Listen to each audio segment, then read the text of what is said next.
ਦੋਸਤੋ ਪ੍ਰਸ਼ਨ ਨੰਬਰ 3 ਜੋ ਹੈ ਸਾਡਾ ਪ੍ਰਸ਼ਨ ਨੰਬਰ 1 ਵਰਗਾ ਹੀ ਹੈ। ਇਸ ਦੇ ਵਿੱਚ ਵੀ ਸਾਨੂੰ ਇੱਕ ਤ੍ਰਿਭੁਜ ਜਿਸ ਦੀਆਂ 3 ਭੁਜਾਵਾਂ ਦਿੱਤੀਆਂ ਗਈਆਂ ਨੇ ਤੇ ਇੱਕ ਹੋਰ ਤ੍ਰਿਭੁਜ ਦੀ ਰਚਨਾ ਕਰਨ ਲਈ ਕਿਹਾ ਗਿਆ ਹੈ ਜੋ ਕਿ ਇਸ ਦੀ 7/5 ਗੁਣਾ ਹੋਵੇ।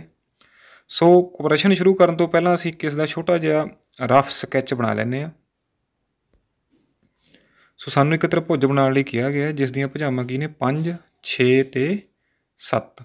ਸੋ 3 ਭੁਜਾਵਾਂ ਦਿੱਤੀਆਂ ਨੇ। ਪ੍ਰਸ਼ਨ ਨੰਬਰ 2 ਦੀ ਤਰ੍ਹਾਂ ਪਹਿਲਾਂ ਅਸੀਂ ਪਹਿਲੀ ਭੁਜਾ ਡਰਾਅ ਕਰ ਲੈਂਦੇ ਹਾਂ ਅਤੇ ਪ੍ਰਕਾਰ ਦੀ ਮਦਦ ਦੇ ਨਾਲ ਬਾਕੀ ਦੀਆਂ 2 ਭੁਜਾਵਾਂ ਦੀ ਰਚਨਾ ਕਰ ਲਾਂਗੇ। ਸੋ ਸਕੇਲ ਦੇ ਉੱਪਰ ਪਹਿਲਾਂ ਅਸੀਂ 5 ਸੈਂਟੀਮੀਟਰ ਮਾਪ ਕੇ ਇੱਕ ਲੰਬੀ ਰੇਖਾ ਖੰਡ ਲੈਂਦੇ ਹਾਂ। 5 ਸੈਂਟੀਮੀਟਰ। ਜੇਕਰ ਤੁਹਾਡਾ ਸਕੇਲ ਜਿਹੜਾ ਹੈ ਉਹਦੇ ਵਿੱਚ 0 ਸ਼ੋਅ ਨਹੀਂ ਹੋ ਰਿਹਾ ਤਾਂ ਤੁਸੀਂ 1 ਤੋਂ 6 ਮਾਪਣਾ ਹੈ। ਜੇਕਰ 0 ਪ੍ਰੋਪਰ ਸ਼ੋਅ ਹੋ ਰਿਹਾ ਤਾਂ ਤੁਸੀਂ 0 ਤੋਂ 5 ਮਾਪ ਲੈਣਾ ਹੈ। ਸੋ ਪਹਿਲਾਂ ਮੈਂ 0 ਤੋਂ 5 ਸੈਂਟੀਮੀਟਰ ਮਾਪ ਕੇ 5 ਸੈਂਟੀਮੀਟਰ ਲੰਬਾ ਰੇਖਾ ਖੰਡ ਬਣਾ ਲੈਣਾ। ਸੋ ਇਹ ਸਾਡੀ ਤ੍ਰਿਭੁਜ ਦੀ ਪਹਿਲੀ ਭੁਜਾ ਹੋ ਗਈ ਹੈ 5 ਸੈਂਟੀਮੀਟਰ ਲੰਬੀ। ਇਸ ਦਾ ਨਾਂ ਅਸੀਂ AB ਰੱਖ ਲੈਂਦੇ ਹਾਂ।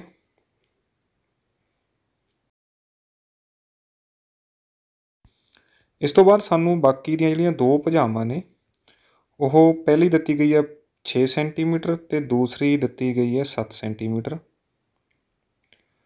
ਸੋ ਪਹਿਲਾਂ ਅਸੀਂ 6 ਸੈਂਟੀਮੀਟਰ ਭੁਜਾ ਦੀ ਰਚਨਾ ਕਰਦੇ ਹਾਂ। ਇਹਦੇ ਲਈ ਅਸੀਂ ਸਕੇਲ ਦੇ ਉੱਪਰ ਪ੍ਰਕਾਰ ਨੂੰ 6 ਸੈਂਟੀਮੀਟਰ ਓਪਨ ਕਰ ਲੈਂਦੇ ਹਾਂ, ਖੋਲ੍ਹ ਲੈਂਦੇ ਹਾਂ ਅਤੇ ਬਿੰਦੂ B ਦੇ ਉੱਪਰ ਰੱਖ ਕੇ 6 ਸੈਂਟੀਮੀਟਰ ਦੂਰ ਇੱਕ ਚਾਪ ਲਗਾ ਲੈਂਦੇ ਹਾਂ।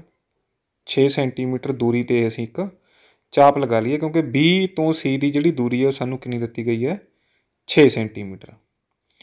ਇਸੇ ਤਰ੍ਹਾਂ A ਤੋਂ ਜਿਹੜੀ ਅਸੀਂ ਦੂਰੀ ਲਈ ਹੈ ਉਹ ਕਿੰਨੀ ਹੈ ਸਾਡੇ ਪਾਸ 7 ਸੈਂਟੀਮੀਟਰ। ਸੋ ਮੈਂ ਫਿਰ ਤੋਂ ਪ੍ਰਕਾਰ ਨੂੰ ਸਕੇਲ ਦੇ ਉੱਪਰ ਰੱਖ ਕੇ 7 ਸੈਂਟੀਮੀਟਰ ਖੋਲ੍ਹ ਲੈਣਾ ਹੈ, ਮਾਪ ਲੈਣਾ ਹੈ। ਸੋ 0 ਤੋਂ ਲੈ ਕੇ 7 ਤੱਕ ਪ੍ਰਕਾਰ ਨੂੰ ਅਸੀਂ ਖੋਲ੍ਹ ਲੈਂਦੇ ਹਾਂ ਅਤੇ ਬਿੰਦੂ A ਦੇ ਉੱਪਰ ਰੱਖਾਂਗੇ ਕਿਉਂਕਿ ਇਹ ਸਾਡੀ ਜਿਹੜੀ ਦੂਰੀ ਹੈ ਉਹ A ਸਾਈਡ ਤੋਂ ਹੈ। A ਬਿੰਦੂ ਦੇ ਉੱਪਰ ਪ੍ਰਕਾਰ ਨੂੰ ਰੱਖਾਂਗੇ ਅਤੇ 7 ਸੈਂਟੀਮੀਟਰ ਦੂਰ ਇੱਕ ਚਾਪ ਲਗਾਵਾਂਗੇ। ਜੋ ਸਾਡੀ ਜਿਹੜੀ ਪਹਿਲੀ ਚਾਪ ਹੈ ਉਸ ਨੂੰ ਉਹ ਕੱਟਣੀ ਜ਼ਰੂਰ ਚਾਹੀਦੀ ਹੈ। ਸੋ ਇਹ ਜਿੱਥੇ ਸਾਡਾ ਪੁਆਇੰਟ ਆਫ ਇੰਟਰਸੈਕਸ਼ਨ ਹੈ, ਜਿੱਥੇ ਕੱਟਿਆ ਏ, ਇਹ ਸਾਡਾ ਪੁਆਇੰਟ C ਹੋ ਗਿਆ ਏ।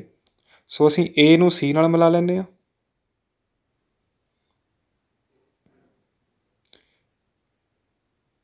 ਅਤੇ ਇਸੇ ਤਰ੍ਹਾਂ B ਨੂੰ ਵੀ C ਦੇ ਨਾਲ ਮਿਲਾ ਲੈਂਦੇ ਹਾਂ। ਇਹ ਸਾਡੀ ਜਿਹੜੀ ਤ੍ਰਿਭੁਜ ਹੈ ABC ਜਿਸ ਦੀਆਂ ਭੁਜਾਵਾਂ 5, 6 ਅਤੇ 7 ਸੈਂਟੀਮੀਟਰ ਨੇ, ਇਹ ਤਿਆਰ ਹੋ ਗਈ ਹੈ। ਸੋ ਸਾਡੇ ਪ੍ਰਸ਼ਨ ਦਾ ਪਹਿਲਾ ਸਟੈਪ ਪੂਰਾ ਹੋ ਗਿਆ ਹੈ। ਦੂਸਰੇ ਸਟੈਪ ਦੇ ਵਿੱਚ ਸਾਨੂੰ ਕਿਹਾ ਗਿਆ ਹੈ ਕਿ ਅਸੀਂ ਇਸ ਤ੍ਰਿਭੁਜ ਦੇ ਸਨਮੁਖ ਇੱਕ ਹੋਰ ਤ੍ਰਿਭੁਜ ਦੀ ਰਚਨਾ ਕਰਨੀ ਹੈ ਜਿਹੜੀ ਕਿ ਇਸ ਤ੍ਰਿਭੁਜ ਦੀਆਂ ਭੁਜਾਵਾਂ ਦਾ 7/5 ਗੁਣਾ ਉਸ ਦੀਆਂ ਭੁਜਾਵਾਂ ਹੋਣੀਆਂ ਚਾਹੀਦੀਆਂ ਨੇ। ਸੋ ਜੇਕਰ ਮੈਂ ਧਿਆਨ ਦੇਵਾਂ ਤਾਂ ਜਿਹੜਾ ਮੇਰਾ ਅੰਸ਼ ਹੈ ਉਹ ਹਰ ਦੇ ਨਾਲੋਂ ਵੱਡਾ ਹੈ ਅਤੇ 7 ਹੈ। ਸੋ ਅਸੀਂ ਇੱਕ ਨਿਊਣ ਕੋਣ ਦੀ ਰਚਨਾ ਕਰਨੀ ਹੈ ਜਿਸ ਦੇ ਉੱਪਰ ਅਸੀਂ ਕਿੰਨੀਆਂ ਚਾਪਾਂ ਲਗਾਉਣੀਆਂ ਨੇ, ਦੋਵਾਂ ਦੇ ਵਿੱਚੋਂ ਜਿਹੜਾ ਵੱਡਾ ਅਨੁਪਾਤ ਹੈ 7। ਸੋ ਪਹਿਲਾਂ ਅਸੀਂ ਇੱਕ ਨਿਊਣ ਕੋਣ ਦੀ ਰਚਨਾ ਕਰਦੇ ਹਾਂ ਅਤੇ ਉਸ ਦੇ ਉੱਪਰ ਫਿਰ ਅਸੀਂ 7 ਚਾਪਾਂ ਲਗਾਵਾਂਗੇ, ਬਰਾਬਰ ਚਾਪਾਂ। ਸੋ ਇਹ ਅਸੀਂ ਨਿਊਣ ਕੋਣ ਬਣਾ ਲਿਆ। ਸੋ ਹੁਣ ਅਸੀਂ ਪ੍ਰਕਾਰ ਦੀ ਸਹਾਇਤਾ ਦੇ ਨਾਲ ਬਿੰਦੂ A ਤੋਂ ਸ਼ੁਰੂ ਕਰਨਾ ਹੈ ਅਤੇ ਬਰਾਬਰ 7 ਚਾਪਾਂ ਜਿਹੜੀਆਂ ਨੇ ਲਗਾਉਣੀਆਂ ਨੇ। ਸੋ ਬਿੰਦੂ A ਤੋਂ ਸ਼ੁਰੂ ਕਰਦੇ ਹਾਂ। ਸੋ ਅਸੀਂ 7 ਬਰਾਬਰ ਚਾਪਾਂ ਲਗਾਉਣੀਆਂ ਨੇ A ਤੋਂ ਸ਼ੁਰੂ ਕਰਕੇ। ਸੋ ਇਹ ਸਾਡੀ ਹੋ ਗਈ ਹੈ ਪਹਿਲੀ ਚਾਪ। ਅਸੀਂ ਜਿਹੜੀ ਪ੍ਰਕਾਰ ਦੀ ਚੜਾਈ ਹੈ, ਜਿੰਨੀ ਅਸੀਂ ਪ੍ਰਕਾਰ ਓਪਨ ਕਰੀ ਹੈ, ਇਹਨੂੰ ਚੇਂਜ ਨਹੀਂ ਕਰਨਾ, ਇਹਨੂੰ ਫਿਕਸ ਰੱਖਣਾ ਹੈ। ਸੋ ਜਿਹੜੀ ਪਹਿਲੀ ਚਾਪ ਹੈ ਹੁਣ ਅਸੀਂ ਉਸ ਦੇ ਉੱਪਰ ਪ੍ਰਕਾਰ ਨੂੰ ਰੱਖਾਂਗੇ ਅਤੇ ਅੱਗੇ ਦੂਸਰੀ ਚਾਪ ਲਗਾਵਾਂਗੇ ਅਤੇ ਇਸੇ ਤਰ੍ਹਾਂ ਕਰਦੇ ਹੋਏ ਬਾਕੀ ਦੀਆਂ 5 ਚਾਪਾਂ ਹੋਰ ਲਗਾਵਾਂਗੇ। ਅੱਗੇ ਤੋਂ ਅੱਗੇ ਪ੍ਰਕਾਰ ਨੂੰ ਰੱਖਦੇ ਜਾਣਾ ਹੈ ਅਤੇ ਇਸ ਦੀ ਜਿਹੜੀ ਚੌੜਾਈ ਹੈ, ਜਿੰਨੀ ਅਸੀਂ ਪ੍ਰਕਾਰ ਓਪਨ ਕਰੀਏ, ਇਸ ਦੇ ਵਿੱਚ ਕੋਈ ਵੀ ਤਬਦੀਲੀ ਨਹੀਂ ਕਰਨੀ। ਇਹਦੀ ਜਿਹੜੀ ਚੌੜਾਈ ਹੈ ਉਸ ਨੂੰ ਫਿਕਸ ਰੱਖਣਾ ਹੈ ਜਿੰਨੀ ਅਸੀਂ ਖੋਲ੍ਹੀ ਹੈ ਇਸ ਨੂੰ। ਸੋ ਇਹ ਸਾਡੀ ਹੋ ਗਈਆਂ 5, 6 ਅਤੇ 7। ਇਸ ਦੀ ਅਸੀਂ ਨੇਮਿੰਗ ਕਰ ਲੈਂਦੇ ਹਾਂ ਸਾਰੀਆਂ ਚਾਪਾਂ ਦੀ। ਸੋ A ਤੋਂ ਸ਼ੁਰੂ ਕੀਤਾ ਹੈ ਤਾਂ ਅਸੀਂ A1, A2, A3 ਲੈ ਸਕਦੇ ਹਾਂ, ਜਾਂ ਤੁਸੀਂ ਜੋ ਵੀ ਲੈਣਾ ਚਾਹੋ A1, A2, A3, A4, A5 A6A7। ਸੋ ਇਹ ਸਾਡੀਆਂ 7 ਚਾਪਾਂ ਹੋ ਗਈਆਂ ਨੇ। ਇਸ ਤੋਂ ਬਾਅਦ ਅਸੀਂ ਅਗਲੇ ਸਟੈਪ ਵੱਲ ਚੱਲਦੇ ਹਾਂ। ਸੋ ਜੋ ਸਾਡਾ ਹਰ ਹੈ 5 ਹੈ। ਸੋ ਅਸੀਂ ਲਾਸਟ ਪ੍ਰਸ਼ਨ ਦੇ ਵਾਂਗ ਜੋ ਸਾਡਾ ਡਿਨੋਮੀਨੇਟਰ ਹੈ ਉਸ ਨੰਬਰ ਵਾਲੀ ਚਾਪ ਨੂੰ ਦੂਸਰੇ ਬਿੰਦੂ ਭਾਵ B ਦੇ ਨਾਲ ਮਿਲਾਉਣਾ ਹੈ। ਸੋ ਅਸੀਂ A5 ਨੂੰ, ਪੰਜਵੀਂ ਚਾਪ ਨੂੰ ਬਿੰਦੂ B ਦੇ ਨਾਲ ਮਿਲਾਵਾਂਗੇ।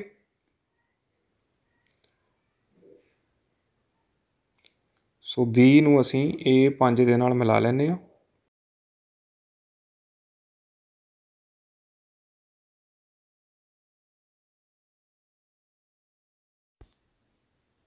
A5 ਨੂੰ B ਦੇ ਨਾਲ ਮਿਲਾਉਣ ਤੋਂ ਬਾਅਦ ਅਸੀਂ ਅਗਲੇ ਸਟੈਪ ਵੱਲ ਚੱਲਦੇ ਹਾਂ। ਸਾਨੂੰ 7/5 ਗੁਣਾ ਇੱਕ ਤ੍ਰਿਭੁਜ ਦੀ ਰਚਨਾ ਕਰਨ ਦੇ ਲਈ ਕਿਹਾ ਗਿਆ ਹੈ, ਕਿਉਂਕਿ ਅੰਸ਼ ਵੱਡਾ ਹੈ ਹਰ ਦੇ ਨਾਲੋਂ। ਜੇਕਰ ਅਸੀਂ ਇਸ ਨੂੰ ਭਾਗ ਕਰਕੇ ਦੇਖੀਏ ਤਾਂ 1.4 ਆਉਂਦਾ ਹੈ, ਭਾਵ 1 ਤੋਂ ਵੱਡਾ ਹੈ। ਸੋ ਜਿਹੜੀ ਸਾਡੀ ਤ੍ਰਿਭੁਜ ਨਵੀਂ ਬਣੇਗੀ ਉਹ ਪਹਿਲਾਂ ਵਾਲੀ ਤ੍ਰਿਭੁਜ ਤੋਂ ਵੱਡੀ ਬਣੇਗੀ। ਜੇਕਰ ਅਸੀਂ ਇਹਨੂੰ ਭਾਗ ਵੀ ਦਈਏ ਤਾਂ 1 ਸਹੀ 2/5 ਭਾਵ 1 ਪੂਰੀ ਅਤੇ ਉਸ ਤੋਂ ਕੁਛ ਵੱਧ। ਸੋ ਹਰ ਵਾਲਾ ਬਿੰਦੂ ਅਸੀਂ B ਦੇ ਨਾਲ ਮਿਲਾ ਲਿਆ ਹੈ ਅਤੇ ਹੁਣ ਅਸੀਂ ਇੱਕ ਸਮਾਨ ਅੰਤਰ ਰੇਖਾ ਖਿੱਚਣੀ ਹੈ। ਅੰਸ਼ ਦੇ ਵਿੱਚ 7 ਹੈ ਤਾਂ ਅਸੀਂ A7 ਦੇ ਵਿੱਚੋਂ ਦੀ ਇੱਕ ਸਮਾਨ ਅੰਤਰ ਰੇਖਾ ਦੀ ਰਚਨਾ ਕਰਨੀ ਹੈ ਜਿਹੜੀ A5B ਦੇ ਸਮਾਨ ਅੰਤਰ ਹੋਵੇ। ਸੋ ਸੈਟ ਸਕੁਏਅਰ ਦੀ ਮਦਦ ਲਵਾਂਗੇ ਪਿਛਲੇ ਪ੍ਰਸ਼ਨ ਦੇ ਵਾਂਗ। ਸੈਟ ਸਕੁਏਅਰ ਨੂੰ ਬਿਲਕੁਲ A5B ਦੇ ਨਾਲ ਅਟੈਚ ਕਰਾਂਗੇ, ਬਿਲਕੁਲ ਅਲਾਈਨ ਕਰਨਾ ਹੈ ਸਿੱਧਾ, ਅਤੇ ਨੀਚੇ ਸਕੇਲ ਦੀ ਸਪੋਰਟ ਦੇਵਾਂਗੇ, ਸਕੇਲ ਜਾਂ ਸੈਟ ਸਕੁਏਅਰ ਦੀ, ਜਿਸ ਦੇ ਉੱਪਰ ਅਸੀਂ ਇਸ ਨੂੰ ਸਲਾਈਡ ਕਰਨਾ ਹੈ ਅਤੇ ਇਸ ਨੂੰ ਇਸ ਤਰੀਕੇ ਪਲੇਸ ਕਰਨਾ ਹੈ ਕਿ ਸਲਾਈਡ ਕਰਨ ਤੋਂ ਬਾਅਦ ਜੋ ਸਾਡਾ ਸੈਟ ਸਕੁਏਅਰ ਹੈ ਉਹ A7 ਦੇ ਵਿੱਚੋਂ ਦੀ ਨਿਕਲੇ, A7 ਉਸ ਦੇ ਵਿੱਚ ਕਿਤੇ ਆਵੇ। ਸੋ ਪਹਿਲਾਂ ਟਾਈਟਲੀ ਇਸ ਨੂੰ A5B ਦੇ ਨਾਲ ਅਲਾਈਨ ਕਰ ਲੈਣਾ ਹੈ ਅਤੇ ਨੀਚੇ ਅਸੀਂ ਸਕੇਲ ਦੀ ਸਪੋਰਟ ਲੈ ਰਹੇ ਹਾਂ ਅਤੇ ਇਸ ਸਪੋਰਟ ਦੇ ਉੱਪਰ ਇਸ ਨੂੰ ਅਸੀਂ ਹਲਕੇ ਨਾਲ ਸਲਾਈਡ ਕਰਨਾ ਹੈ, ਕਿੱਥੇ ਤੱਕ? A7 ਤੱਕ। ਸੋ A7 'ਤੇ ਜਾ ਕੇ ਅਸੀਂ ਜੋ ਸਪੋਰਟ ਹੈ ਸਾਡੀ ਸਕੇਲ ਦੀ ਹੈ ਉਸ ਨੂੰ ਹਟਾ ਲਾਂਗੇ ਅਤੇ A7 ਦੇ ਵਿੱਚੋਂ ਦੀ ਇੱਕ ਲਾਈਨ ਜਿਹੜੀ ਹੈ ਡਰਾਅ ਕਰ ਦਾਂਗੇ ਜੋ ਕਿ ਸਮਾਨਾਂਤਰ ਹੋਏਗੀ BA5 ਦੇ। ਇਹ ਸਭ ਤੋਂ ਵਧੀਆ ਟੈਕਨੀਕ ਹੈ ਲਾਈਨ ਪੈਰਲਲ ਡਰਾਅ ਕਰਨ ਦੀ, ਸਮਾਨਾਂਤਰ ਲਾਈਨ ਡਰਾਅ ਕਰਨ ਦੀ। ਵਿਦਿਆਰਥੀ ਪ੍ਰਕਾਰ ਦੀ ਮਦਦ ਵੀ ਲੈਂਦੇ ਨੇ, ਬਟ ਜੋ ਪ੍ਰਕਾਰ ਵਾਲਾ ਮੈਥਡ ਹੈ ਉਹਦੇ ਵਿੱਚ ਇੰਨੀ ਜ਼ਿਆਦਾ ਐਕੂਰੇਸੀ ਨਹੀਂ ਹੈ। ਹੁਣ ਜੋ ਸਾਡੀ ਸਮਾਨਾਂਤਰ ਰੇਖਾ ਹੈ ਉਹ ਸਾਡੀ ਜਿਹੜੀ ਤ੍ਰਿਭੁਜ ਹੈ ਉਸ ਦੀ ਕਿਸੇ ਵੀ ਭੁਜਾ ਨੂੰ ਕੱਟ ਨਹੀਂ ਰਹੀ। ਸੋ ਅਸੀਂ ਇੱਥੇ AB ਜਿਹੜੀ ਸਾਡੀ ਭੁਜਾ ਹੈ ਉਸ ਨੂੰ ਅੱਗੇ ਤੱਕ ਵਧਾਵਾਂਗੇ ਤਾਂ ਕਿ ਜਿਹੜੀ ਸਾਡੀ ਸਮਾਨਾਂਤਰ ਰੇਖਾ ਅਸੀਂ ਬਣਾਈ ਹੈ ਉਹ ਦੋਵੇਂ ਕਿਤੇ ਨਾ ਕਿਤੇ ਕੱਟ ਜਾਣ, ਕਿਉਂਕਿ ਜੋ ਸਾਡੀ ਤ੍ਰਿਭੁਜ ਵੀ ਬਣਨੀ ਹੈ ਉਹ ਸਾਡੀ ਪਹਿਲੀ ਤ੍ਰਿਭੁਜ ਤੋਂ ਵੱਡੀ ਬਣਨੀ ਹੈ। ਸੋ ਇਸ ਨੂੰ ਅੱਗੇ ਵਧਾਉਣ 'ਤੇ ਸਾਨੂੰ ਪ੍ਰਾਪਤ ਹੁੰਦਾ ਹੈ B'। ਸੋ ਅਸੀਂ ਲੋੜੀਂਦੀ ਤ੍ਰਿਭੁਜ ਦੇ 2 ਬਿੰਦੂ ਬਣਾ ਲਏ ਨੇ। ਪਹਿਲਾ ਸਾਡਾ ਬਿੰਦੂ A ਹੋ ਗਿਆ, ਦੂਸਰਾ ਸਾਡਾ B' ਹੈ ਅਤੇ ਇਸ ਤੋਂ ਬਾਅਦ ਅਸੀਂ BC ਦੇ ਸਮਾਨਾਂਤਰ ਰੇਖਾ ਬਣਾਵਾਂਗੇ ਜਿਹੜੀ ਕਿ B' ਬਿੰਦੂ ਦੇ ਵਿੱਚੋਂ ਦੀ ਹੋ ਕੇ ਜਾਣੀ ਚਾਹੀਦੀ ਹੈ। ਸੋ B' ਹੈ ਸਾਡੇ ਪਾਸ, BC ਹੈ ਤਾਂ ਅਸੀਂ ਫਿਰ ਤੋਂ ਸੈਟ ਸਕੁਏਅਰ ਜਿਹਦਾ ਜੋ 90 ਡਿਗਰੀ ਦਾ ਐਂਗਲ ਹੈ, ਸਮਕੋਣ ਹੈ, ਉਹਦੀ ਇੱਕ ਭੁਜਾ ਨੂੰ ਅਸੀਂ BC ਰੇਖਾ ਦੇ ਨਾਲ ਬਿਲਕੁਲ ਸਿੱਧੇ ਅਲਾਈਨ ਕਰਨਾ ਹੈ ਅਤੇ ਇਸ ਦੇ ਨੀਚੇ ਅਸੀਂ ਸਪੋਰਟ ਦੇਣੀ ਹੈ। ਤੁਸੀਂ ਸਕੇਲ ਜਾਂ ਦੂਸਰੇ ਸੈਟ ਸਕੁਏਅਰ ਦੀ ਵਰਤੋਂ ਕਰ ਸਕਦੇ ਹੋ। ਬਿਲਕੁਲ ਸਿੱਧੇ ਰੱਖਣਾ ਹੈ ਅਤੇ ਨੀਚੇ ਪ੍ਰੋਪਰ ਟਾਈਟਲੀ ਸਕੇਲ ਨੂੰ ਨਾਲ ਸਪੋਰਟ ਦੇਣੀ ਹੈ ਅਤੇ ਇਸ ਤੋਂ ਬਾਅਦ ਹਲਕੇ ਨਾਲ ਜੋ ਤੁਹਾਡਾ ਸੈਟ ਸਕੁਏਅਰ ਹੈ ਉਸ ਨੂੰ B' ਵੱਲ ਲੈ ਕੇ ਜਾਣਾ ਹੈ ਅਤੇ ਇੱਥੇ ਜਾ ਕੇ ਅਸੀਂ ਆਪਣੀ ਲਾਈਨ ਜਿਹੜੀ ਹੈ ਉਹ ਡਰਾਅ ਕਰ ਲਾਂਗੇ। ਸੋ ਇਹ ਸਾਡੀ ਜਿਹੜੀ ਲਾਈਨ ਹੈ B', C' ਜਿਹੜੀ ਕਿ BC ਦੇ ਕੀ ਹੈ? ਸਮਾਨਾਂਤਰ ਹੈ। ਸਾਨੂੰ C' ਪ੍ਰਾਪਤ ਨਹੀਂ ਹੋ ਰਿਹਾ, ਕਿਉਂ? ਕਿਉਂਕਿ ਸਾਡੀ ਜਿਹੜੀ ਤ੍ਰਿਭੁਜ ਹੈ ਛੋਟੀ ਹੈ। ਸੋ ਅਸੀਂ ਜਿਹੜੀ ਉਹਦੀ ਭੁਜਾ AC ਹੈ ਉਸ ਨੂੰ ਅੱਗੇ ਵਧਾ ਦਿੰਦੇ ਹਾਂ। ਤੁਸੀਂ ਦਾਣੇਦਾਰ ਰੇਖਾ ਦੀ ਵਰਤੋਂ ਕਰ ਸਕਦੇ ਹੋ। ਸੋ ਇੱਥੇ B', C'। ਸੋ ਸਾਨੂੰ ਤੀਸਰਾ ਬਿੰਦੂ ਵੀ ਪ੍ਰਾਪਤ ਹੋ ਗਿਆ ਹੈ C'। ਸੋ ਸਾਡੀ ਜਿਹੜੀ ਲੋੜੀਂਦੀ ਤ੍ਰਿਭੁਜ ਹੈ ਉਹ ਹੈ AB', C' ਜੋ ਕਿ ਛੋਟੀ ਤ੍ਰਿਭੁਜ ABC ਦਾ 7/5 ਗੁਣਾ ਹੈ। ਕਿਉਂਕਿ ਸਾਡਾ ਜੋ ਅੰਸ਼ ਹੈ ਉਹ ਵੱਡਾ ਹੈ, ਹਰ ਛੋਟਾ ਹੈ, ਤਾਂ ਜੋ ਸਾਡੀ ਤ੍ਰਿਭੁਜ ਬਣੇਗੀ ਉਹ ਸਾਡੀ ਪਹਿਲੀ ਤ੍ਰਿਭੁਜ ਤੋਂ ਵੱਡੀ ਬਣੇਗੀ। ਸੋ AB', C' ਜਿਹੜੀ ਹੈ ਸਾਡੀ ਲੋੜੀਂਦੀ ਤ੍ਰਿਭੁਜ ਹੈ ਜੋ ਕਿ 7/5 ਗੁਣਾ ਹੈ ਕਿਸ ਦਾ? ABC ਦਾ।